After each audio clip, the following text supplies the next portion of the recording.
Pendidikan pada dasarnya bertujuan untuk mengembangkan karakter dan kompetensi murid. 3 komponen penting dalam pendidikan meliputi kurikulum, pembelajaran, dan asesmen. Asesmen diperlukan untuk menilai efektivitas pembelajaran dan ketercapaian kurikulum.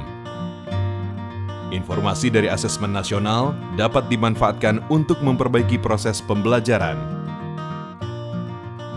Dengan demikian, asesmen nasional tidak dirancang untuk menghakimi sekolah atau melakukan pemeringkatan sekolah. Informasi yang diperoleh digunakan untuk perbaikan kualitas belajar mengajar yang pada gilirannya akan meningkatkan hasil belajar murid.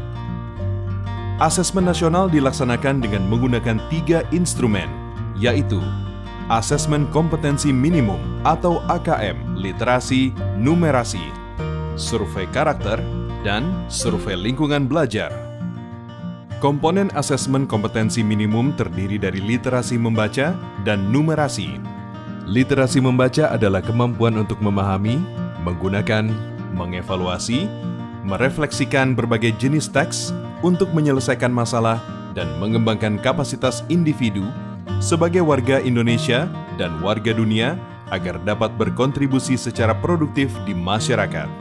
Numerasi merupakan kemampuan berpikir menggunakan konsep, prosedur, fakta, dan alat matematika untuk menyelesaikan masalah sehari-hari pada berbagai jenis konteks yang relevan untuk individu sebagai warga negara Indonesia dan dunia.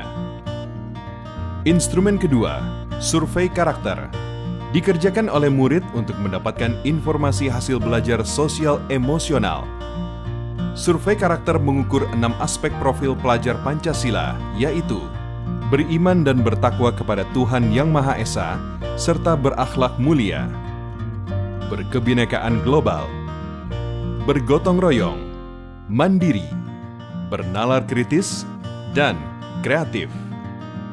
Instrumen ketiga, survei lingkungan belajar, dikerjakan oleh murid, guru, dan kepala sekolah untuk mengukur kualitas berbagai aspek input dan proses belajar mengajar di sekolah.